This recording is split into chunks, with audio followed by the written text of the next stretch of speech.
What's up, everyone? In today's podcast, I want to talk about yet another example of my business last week where our brand is starting to pay dividends.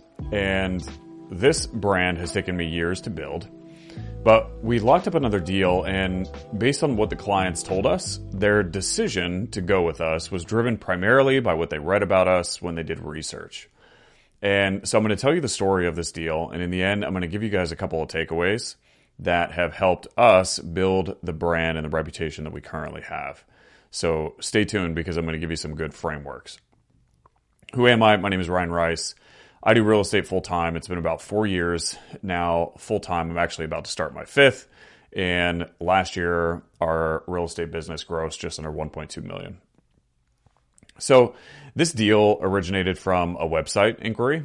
And when we got the sellers on the phone, we discovered that the reason they called us was because they actually got a piece of direct mail from a competitor.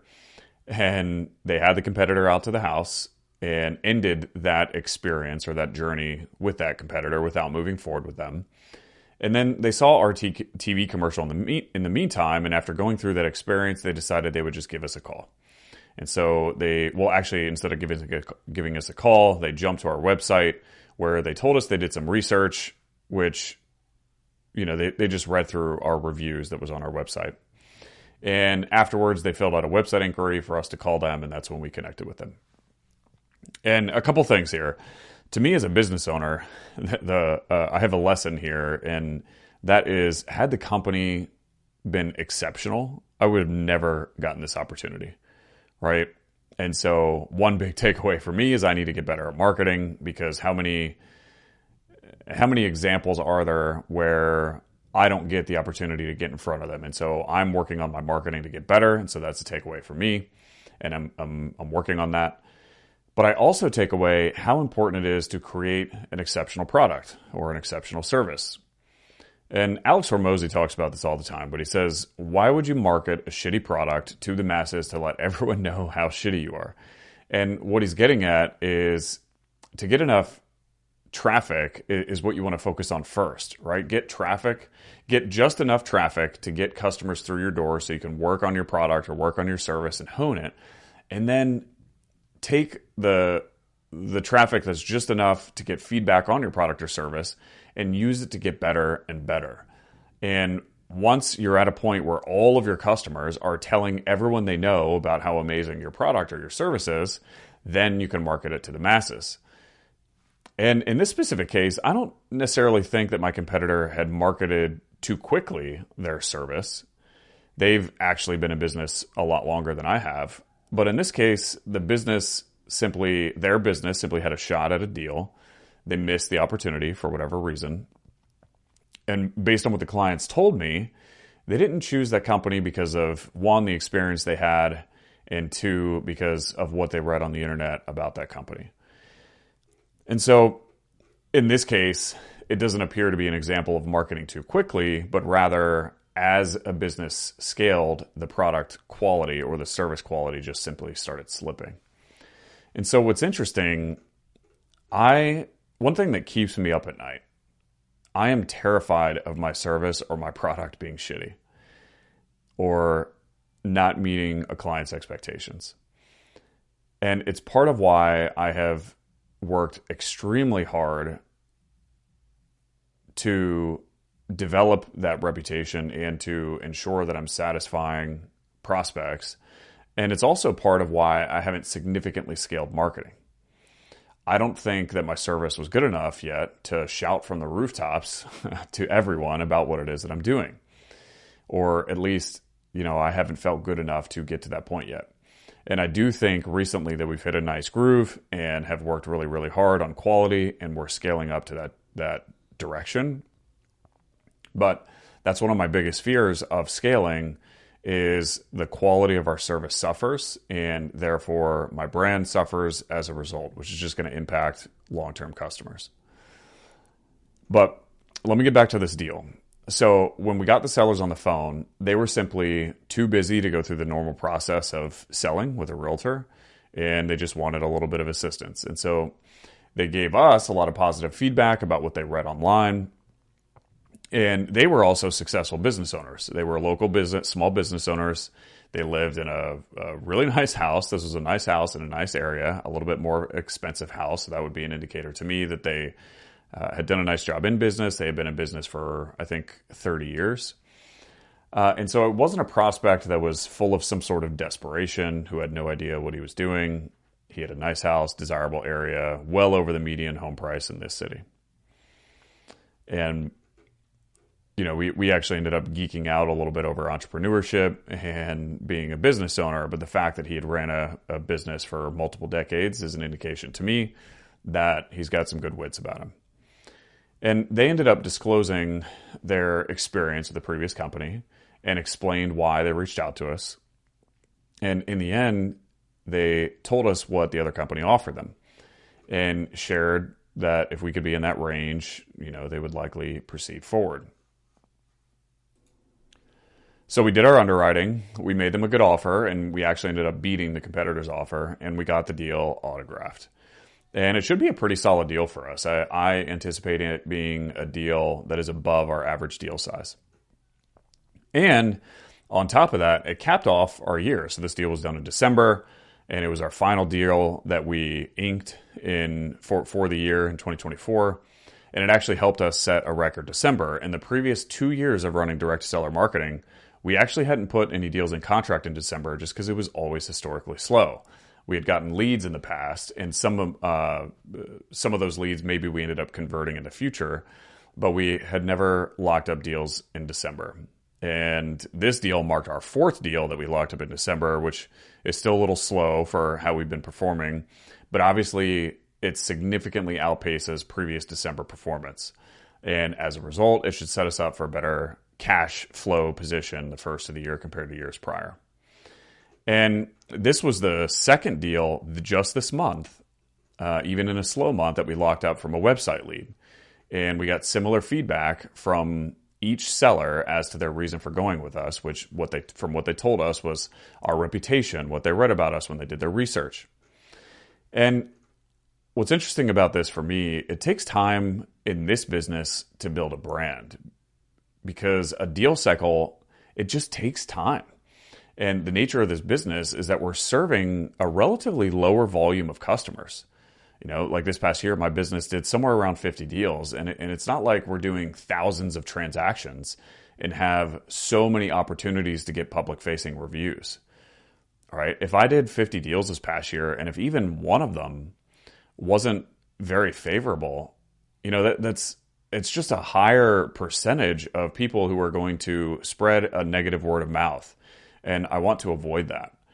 And so I think the nature of our business makes it that much more important to deliver an exceptional service or an exceptional product, because the volume that we do is just lower than an average business, right? You go to if you own a coffee store, for example, it's a very high traffic, low ticket thing. You're serving a lot of people. So if you mess up on one or two, it's not a big deal. But when you're doing a total of 50 transactions in 1 year, you mess up one of them, it's a big deal. It's a big percentage. And so because of that, the public brand that we have built has taken some time simply due to that lower volume of transactions compared to the nature of other businesses. But I have worked tirelessly, and I have completely prioritized the client's experience as soon as they're in our doors, as soon as they get an autograph, or as soon as I get an autograph, right? And I obsess over this. I'm constantly thinking about how we can improve their experience. I've spent dozens and dozens and dozens of hours building out SOPs, checklists for customer success processes. I personally interview every single client after each transaction closes. I could go on and on. And in our business, because we don't really get repeat customers often, and I'm working on that as an aside, but our brand and our reputation is even more important. We have one lifetime shot with each client to get it right. And if we get it wrong, we miss an opportunity for that client to tell the public about their experience. They're not going to come sell another house with us right away, right? Or maybe worse, what happens is they work with us, their experience was poor, and then they tell everyone they know, or they tell the public that their experience wasn't great. I don't have a significantly high volume of transactions to where if one one of those negative experiences gets spread, I can just overshadow it with all the positive experiences. Again, just a low volume of transactions. And so I want to end this podcast with just giving you a few things that have worked really well for us in terms of what we've done to build a good brand. And I'm going to give you some very tactical steps and items that have solicited really good feedback from our clients. So first, in our sales process, if a lead is not qualified, which we currently define a qualified lead as meeting 2 of 3 criteria. First criteria is urgency and having some sort of external force pushing them to sell now. Second criteria is their level of motivation or some sort of external pain, which is pushing them to sell. And the third criteria is their price expectation meets a ballpark price. And we currently define meeting that, quote, ballpark price as somewhere in the 80% range of Zillow or Redfin. So if it's 80% or less of what Zillow or Redfin says, then it checks that third criteria. And so we define a lead as qualified as meeting 2 of those 3 criteria. But if a lead is not qualified, then we're just very honest and transparent with the seller, right? We'll ask questions like, hey, have you considered working with a realtor? What was it that was appealing to you about working with an investor as opposed to selling it the traditional route with a realtor? And a lot of times too, with unqualified leads, I'll go through the time to explain the difference or the pros and cons of working with an investor versus working with a realtor. And I'll always tell them, look, the pros of a realtor is it's likely the route that's going to put the most amount of money in your pocket. And sometimes I'll even break down the economics of a deal, give them an example to show them how a realtor would still net them more money despite paying for closing costs and commissions. And the amount of people that we go through that process with that are super appreciative of our transparency is very high. Like almost all of them are just very grateful that we're not just trying to get them to sell their house to us, but that we are just trying to give them the information that they need that would help them most. And it helps us because we're cutting down time on our processes and we're not working with unqualified leads. We're not spending a ton of time with unqualified leads, but we're showing them that we have their best interest in mind. If they are not qualified, then, hey, let me put you in front of a more qualified process. This is going to get you what you want. And they always appreciate that. And what's funny, after this transparency, we've had a number of sellers who still decide to do business with us. And they tell us they choose doing business with us because of how honest we were with them. They appreciate how our desired outcome is not to get them to sell their house to us, but rather for us to give them all the information they might need so that they can make a good, effective decision. And these clients who choose to work with us after this transparency, they have left really great reviews, right? They have been raving fans. And they don't just leave like, hey, had a great experience, thank you. They've left detailed, hey, we so love the transparency. It's been so nice getting to work with Ryan and his mom. We love how honest they were. And they've just been reviews that even if I tried to fabricate, it would be impossible to do. And that's one thing I tell all the prospects who go take a look at our reviews is like, hey, it's pretty easy to recognize a fake or a real review, and you'll see the stories that are shared on our website. They're real stories because they're actual people that have closed deals with us that are leaving those stories. And so I want to make sure that you notice that. But that's the first thing that has really helped us, I think, build a good brand. And it's taken some time to do that. But imagine this, just being honest, right? Serving the best interest of the prospect. And if a lead doesn't have a problem that I can solve as an investor, then I just don't try to sell them our services. Why would I? If they don't have a problem I could solve, then my business solutions aren't going to be a fit for them. Right? And so it's super important that we're only working with leads who have a problem that we can solve, because then they're going to value our solutions significantly more. If we go to if we try to sell our services to a prospect who all they care about is maximizing how much money they're going to put in their pocket and nothing else, we can't really solve that problem. And so if we try to pitch them on our business, they're going to know that we're just being salesmen. Right? Whereas if we give them the information that's going to help them make a decision, which in many cases, they just don't know what to expect from an investor. A lot of them think that we can pay just as much as retail, just minus commissions and closing costs. And as soon as we kind of explain to them how it works, they're like, oh yeah, okay, that makes sense. Thank you so much. That's very helpful.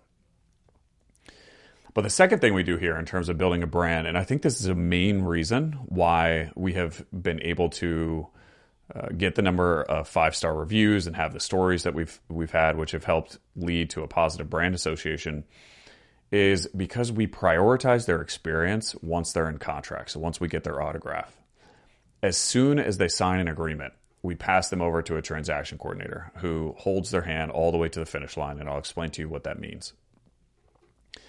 And before I explain that, I do want to make an important distinction here. And I didn't even realize this until I started actually trying to hire for this role externally.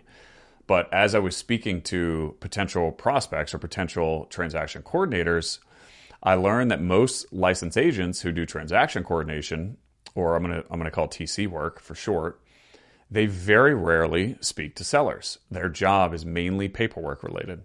They're behind the scenes. They're not really there for the seller. They're more there to help serve the agent, to make the agent's life easier. Our TC in my business, which maybe I should call them something different because it is a little different than the traditional, licensed real estate agent TC, they are exclusively there for the seller. They're essentially like a director of client success. They are the ones constantly communicating with sellers.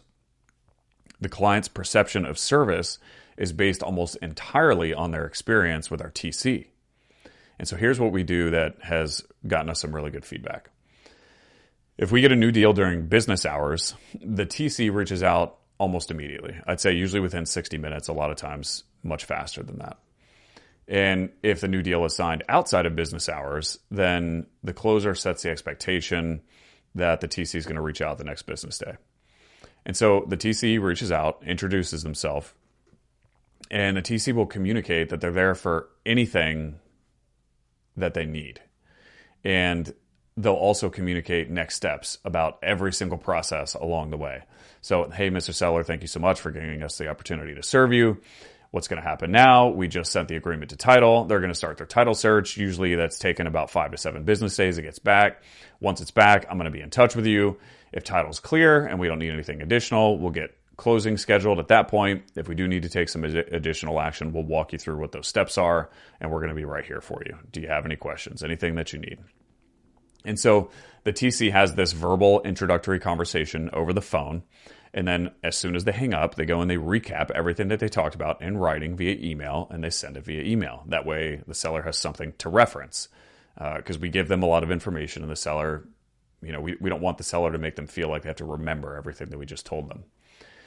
And so also the TC will schedule any walkthroughs, coordinating putting a lockbox on if we're doing that. And then after the introductory call, and I think this is one of the most important parts, the TC is just constantly in touch with the seller, right? So once we get title back, the TC calls and lets them know, hey, title's back. Here was the outcome of the title search, and here are our next steps. Every single Friday, the TC calls every seller that we have in contract just to see if there's anything that they need and to update where we are in the process. And also part of their SOP, right? They're not just calling on Friday and be like, hey, just want to tell you where we're at. They're showing genuine interest in the seller. And so in the introductory conversation, or actually before the TC even makes that introductory call, they read through the notes in our CRM that has a lot of personal information. Maybe they have grandkids. Maybe, they're moving down south. Whatever their personal scenario is, the TC walks into that conversation with some pre-framed information about the seller so that they can build a deeper relationship with that seller from the outset. Right? So every Friday, they're not just calling to check in, but they're also, hey, how's your, do you have your grandkids this weekend? Hey, how's it going with the move? They'll ask personal questions about what is going on with their life, and it shows the seller that they care. And it also shows that we're listening, and, we're not just here to transact. We're here to truly serve them. And I think that they appreciate that. But every single milestone that happens throughout the life cycle of this deal. The TC reaches out and communicates, and it's a touch base. So there's this constant cycle of setting expectations, following through on those expectations, setting new expectations, and then proceeding from there, right? So along the whole time, whether it takes 10 days to get it closed or whether it takes a couple months to get it closed, there's this constant cycle of, hey, checking in, here's what happens next, boom, we fulfill on what happens next, and then we just repeat that. So there's this 5 or 6 or 7 or 8, maybe 10 times where we set an expectation and we deliver on that expectation over and over again, and it really helps build this reputation that we're going to do what it is that we say we're going to do. And then we tell all the sellers, hey, you have a direct line to me. If you call in, it's going to ring exclusively to my phone. If there's anything that you need, let us know. If for some reason I can't answer, leave a voicemail. Our team will actually see the voicemail and we'll be able to get right back to you. Right? And even further, if there are some title issues, if there are judgments, for example, that pop up, the TC will communicate with the client about the judgments. And another example, the title company always in the beginning has an authorization link to send the seller that the seller needs to fill out some stuff. And the client might have to upload their driver's license or input some info. And some of the sellers aren't as good technologically. And so the TC will get on the phone and walk them through doing that authorization link. And as we get closer to closing, the TC will be the one to schedule, at least facilitate the communication between the seller and the title company, to schedule notary signings, to schedule however they want to sign the deed, whatever the seller needs in order to get it signed, the TC will facilitate. And I know a lot of those tasks are handled by title companies, but what we found is not being in control of the communication cadences and the expectations, it gives a higher probability for a worse experience than what we want. And so by owning all of that facilitation, all of that communication, we ensure that a high quality experience is delivered. And so by not just, assuming or leaving the facilitation of closing or communication up to the title company, which some title companies will do a great job, but obviously they're working, say 50 files, and we're working our own files. So of course we're going to care more about our files than the title company were. And we've just found it beneficial to take control of that and to facilitate that communication.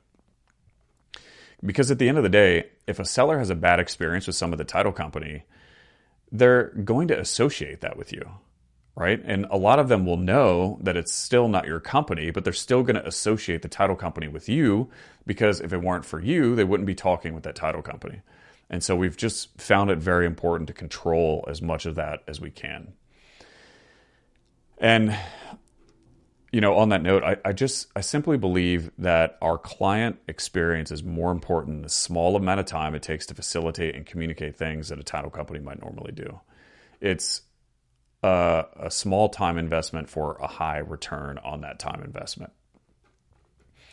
And so, the TC usually has 10 plus touch points with sellers from the time they're in contract to the time that they close.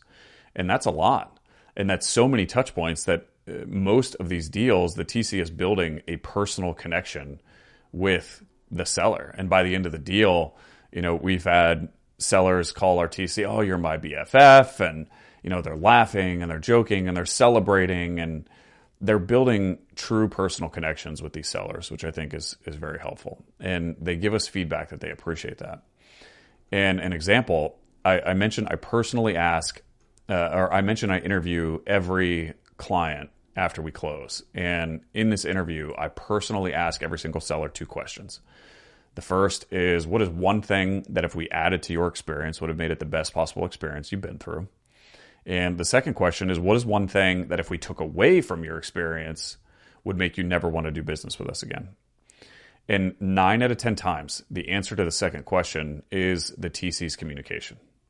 They love and appreciate the frequency, the quality, how much and how frequent the TC was there for them. And then after we close, the TC follows through and they help us get reviews. And that's kind of our customer life cycle of how we've built good brand goodwill. And when you do that over and over and you solicit enough clients to write their stories on your review page or wherever you collect those reviews, and those stories start to be consistent and they start to have similar themes and similar feedback, it really helps build trust with prospects and future clients. And so, as you can see by this story, having a positive brand association is extremely valuable. And I really encourage all of you to prioritize building one from day one. And what you'll find is there aren't many home buying companies who make that a priority. Their priority is usually just getting their assignment fee or getting the deal closed or whatever it might be. But when you do prioritize the seller, you're going to stand out. And the more you can disassociate with dishonesty, ripping people off, which is what you see a lot of other home buying company brands being associated with, the better your brand is going to be. And I mentioned in the beginning that it doesn't have to take years to develop a good brand. And if you're just starting to do deals, you getting reviews is so important. And so even if you have to give your sellers $100 credit on the HUD for filling you out a review, like whatever you need to do to have a seller tell their story, make sure to do that. And look, tell them in advance, tell them you want true, honest feedback. And if they leave you something critical, then, obviously address that directly with them, thank them for that, but work hard to deliver an exceptional service.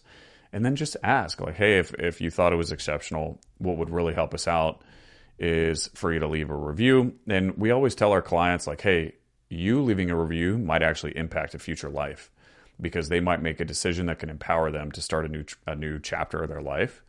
And so you telling your story could change a future person's life. All right. And I've always found that to be beneficial, because they're not just helping us, they're helping this future person that they may not know yet. And, that I think that can help them make them feel good. But I hope you guys got some value out of that. If you did, would you be so kind as to leave a rating on this podcast? It takes 2 seconds, quick tap of the thumb. And you see, this is me practicing what I preach about brand association.